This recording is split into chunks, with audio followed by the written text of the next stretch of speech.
1. Introduction. Gene Hackman was hailed as a Hollywood legend, an actor whose name evoked respect and awe. His wife, Betsy Arakawa Hackman, seemed to live just outside the spotlight, tending to their tranquil life in Santa Fe, New Mexico. Then, on a day in February 2025, word spread that Betsy was gone, taken by a rare rodent-borne infection that no one even knew she had. Hardly a week later, Gene passed away as well. Official sources described his departure as a result of heart troubles and advancing Alzheimer's, a sad but perhaps unsurprising end for a man in his 90s. At first, everything appeared to be a straightforward tragedy. One longtime couple, two losses in rapid succession. Yet it didn't stay that simple for long. In the immediate aftermath, a series of perplexing clues emerged: mysterious phone calls, contradictory medical reports, and a swirling sense that people weren't being told the whole truth. One glaring question rose above the rest. If Betsy truly left on February 11th, why were there calls from her phone on the 12th? That contradiction cut through every official statement, igniting whispers of cover-ups, confused timelines, and secret visits to the Hackman home at odd hours. If your curiosity is already piqued, hold on. This story only grows more tangled the deeper you dig. 2. The official story. From the outside, the Hackmans had been living quietly for years. No blockbuster roles for Gene since his retirement. No major controversies tied to Betsy. When local news outlets reported that Betsy had passed on February 11th, 2025, it hardly caused more than a momentary ripple. A beloved celebrity's spouse succumbing to illness. The cause, according to the earliest statements, was the H virus, a rare rodent-borne infection that apparently attacked her respiratory system. A week later, hearts broke worldwide at the announcement that Gene himself had passed on February 26th. Official documents pointed to heart complications aggravated by his declining mental state. End of story, right? The media packaged it as a final heartbreak for a man who had lost the love of his life and simply faded away soon after. But almost as soon as these tidy narratives settled in the public's mind, they began to unravel. People close to the Hackmans started to speak up. They remembered details that didn't match the official version: telephone calls, housekeeping routines, and even medical appointments. The Santa Fe County Sheriff's Office was barraged with questions. More than anything, people wanted to know, why did Betsy's phone log show activity on the morning after she supposedly departed? And if Gene's health was in rapid decline, how did he behave so normally during that strange interval between her final day and his own sudden end? 3. The impossible calls. The biggest red flag emerged from something as ordinary as a set of phone records.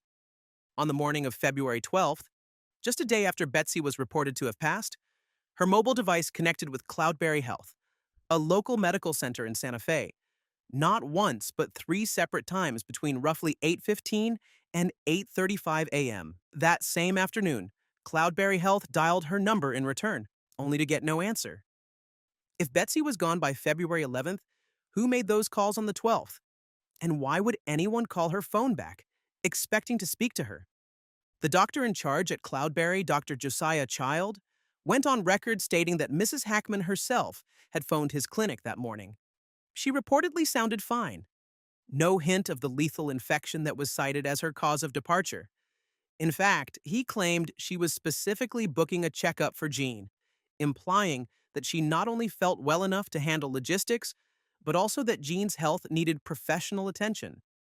The notion of Betsy being alive and functional on February 12th directly contradicted everything in the official timeline, forcing local authorities to confront the jarring reality that they might have gotten the story wrong from day one.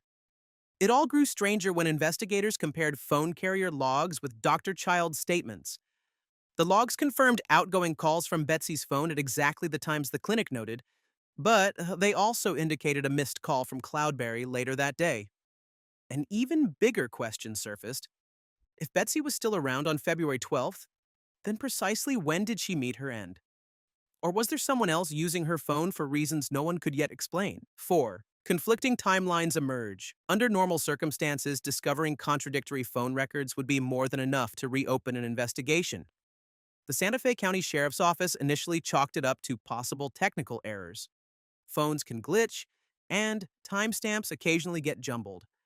But when they looked deeper, those simplistic explanations failed. The data was consistent and traceable, pointing to actual calls made from within the Hackman residence.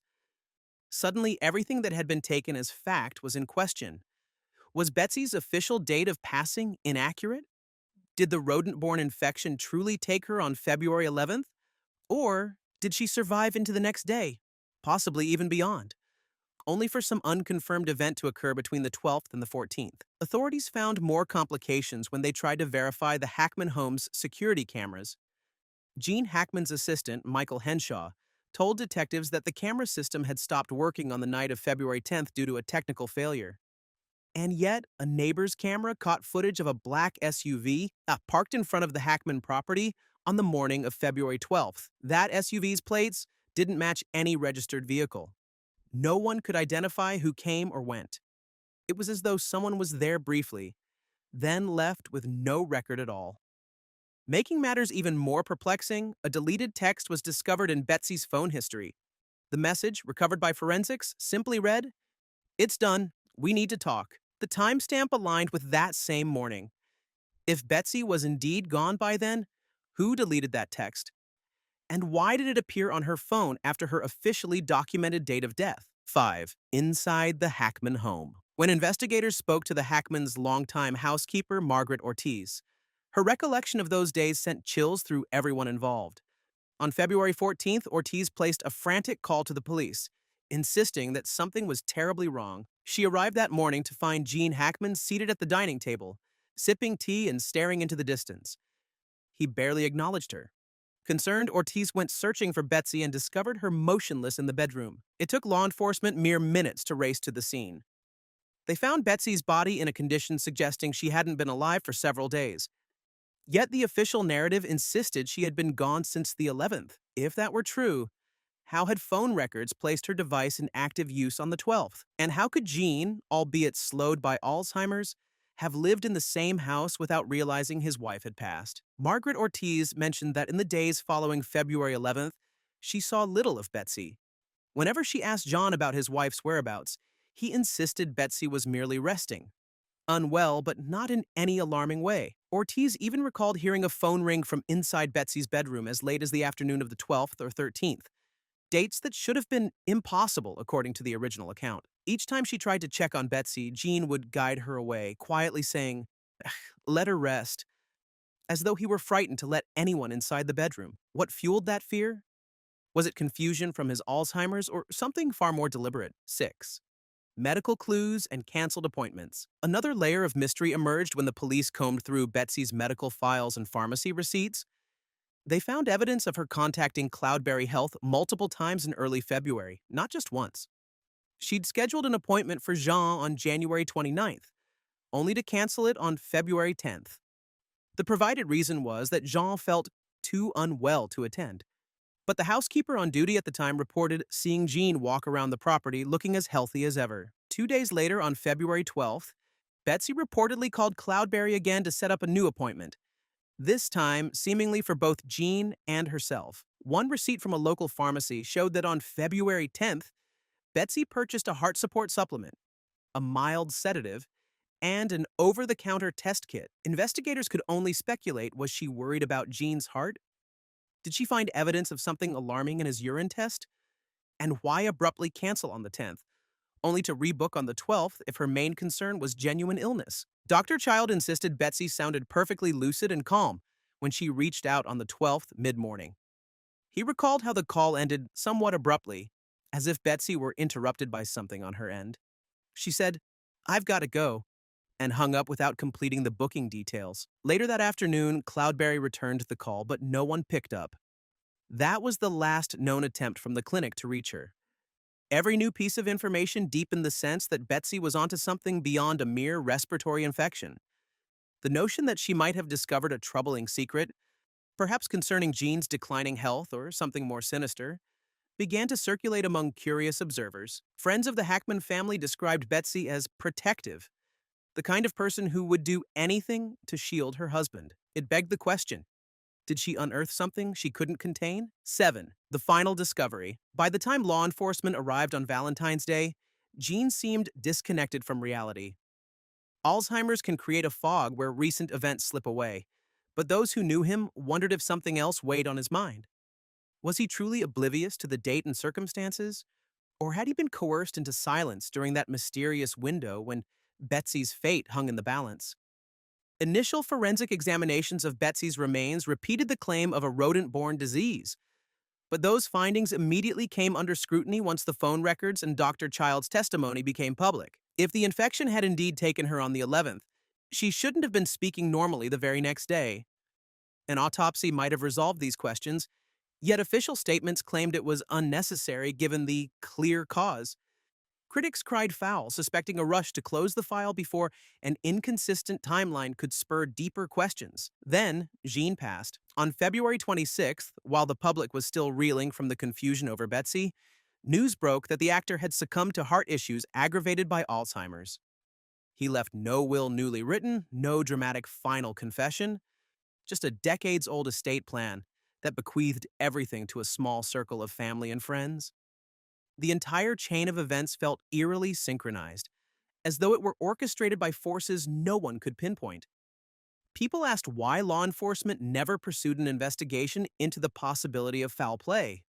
The official response was that there was no definitive evidence of external wrongdoing. But was it simply overlooked? Neighbors and some close acquaintances recall glimpses of suspicious activity around the Hackman property during that window between Betsy's final call and Gene's silent downfall. The black SUV that made a brief appearance on February 12th was never officially identified, and no one stepped forward to claim it. If Betsy was alive that morning, did she leave the house at some point? Or did someone arrive to ensure she couldn't? 8. Conclusion and lingering questions. In the end, the quiet passing of Betsy and Gene Hackman became anything but quiet for those who peered beneath the surface. Phone logs that shouldn't exist, a rescheduled medical appointment that never happened, canceled checkups under false pretenses, and a housekeeper's story that suggested a deeply unsettling scenario all point to the likelihood that Betsy's final day was not February 11th. It may well have been February 12th, or even later. Yet the official record still reflects that initial date, leaving the details of her final hours locked in confusion. If one is to believe Dr. Child, Betsy remained functional enough to call and arrange a cardiology exam for Gene the very morning after she was said to have passed. If her condition were truly dire, how did she manage to speak so normally? And if she was, in fact, healthy enough to handle phone calls, what intervened to snuff her out afterward? Did her discovery of a hidden medical or personal secret seal her fate, or was this nothing more than an unfortunate string of coincidences and overlapping confusions? Gene's exit exactly 1 week after Betsy's presumed demise added yet another cryptic chapter to the story. Officially, it's described as the natural end to a long life already hindered by Alzheimer's. Unofficially, friends recall his final days as marked by a quiet dread. He spoke of regrets, asked puzzling questions about the events unfolding in his home, and seemed on the verge of revealing something he couldn't articulate. Then, he too simply vanished from the world. Questions persist. Who made those calls from Betsy's phone if she was no longer alive? Or if she truly made them herself, how do we account for the contradictory cause of her departure? What role did Gene play, if any, in cloaking the truth? And why did the authorities seem so quick to accept an incomplete story when the phone records and witness statements pointed to a timeline in disarray? Ultimately, we may never learn what happened during those final days in the Hackman residence. The phone calls remain on record. The neighbor's footage of the black SUV exists but reveals no faces. The housekeeper's recollections remain vivid yet complicated by fear.